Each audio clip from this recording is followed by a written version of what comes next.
Yo, what's going on, guys? In this video, we're going to be doing aMaze 1 from VulnHub.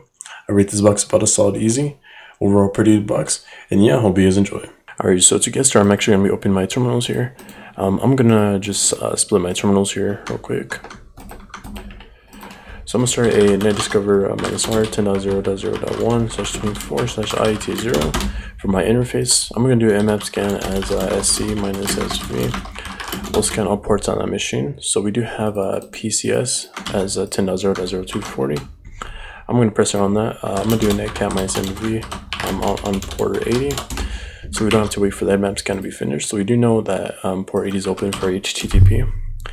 We don't have a permit, or we do have a forbidden right here for, I'm guessing for index.php. So I'm going to run a GoBuster dir mode as -u HTTP. I'm going to run this as user share word list or buster.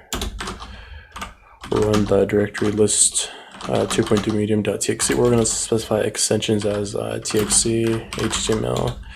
We'll do PHP and also just JS just in case. We do get a login.php and also logout.php. So here we do have FTP. So it does seem like anonymous mode is logged in or available. So we're going to do just FTP, my IP address, and we're going to log in as anonymous, right? We do ls minus la. It doesn't seem like we have any directories in here, right? So we can just exit out of that. There's nothing there, right? So I'm going to cd into my VulnHub. Actually, I'll mkdir into aMaze. I'll cd into aMaze in there, and now we're under that directory, right? We do have open SSH on for port 22. We do have port 80 and also port 8000. So I'm going to be running port 8000 or visiting port 8000 right now. We do have login.php and logout.php. So I'm going to be visiting these right here. We do have login.php. So first I'm just going to try as admin password. I just like trying default credentials, right? The next thing you could do is actually put this into Hydra and actually try to brute force these login fields, right? Using, I mean, usually I use my own Python script to brute force, but you can use Hydra or you can also use burp, right? I already tried brute forcing, that didn't work out. So the next thing I actually did was actually go to port 8000. So let's go to port 8000. Looking at port 8000, we do come up with this as Jenkins. So the first thing I like doing is checking the source code.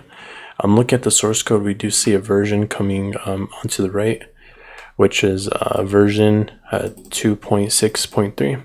I already tried looking for any exploits, which I couldn't find any. So the next thing I did was actually go under user and password. If you do search up default creds for Jenkins, you will see that we have default creds as Jenkins on both, right? So pressing enter, we do see this. If you watch my past videos, we have done Jenkins boxes before. So if you go to manage Jenkins, you go to script console. You do see that we can execute Groovy script, right? So we're gonna try to execute some Groovy script on here. We'll do a reverse shell. Looking at this GitHub page, we do see that we can go to the raw data. And going back here, we can just execute that, right? This is ran in cmd.exe because usually Jenkins is on a Windows machine. So we're going to change this to bin bash since this is running in Linux. We'll change this on port 4444. For the local host, we can actually do 10.0.0.23, which is my local IP address. On here, we're going to spawn a we're going to start a listener. We'll do rlab -lnvp. We'll do this on port 4444.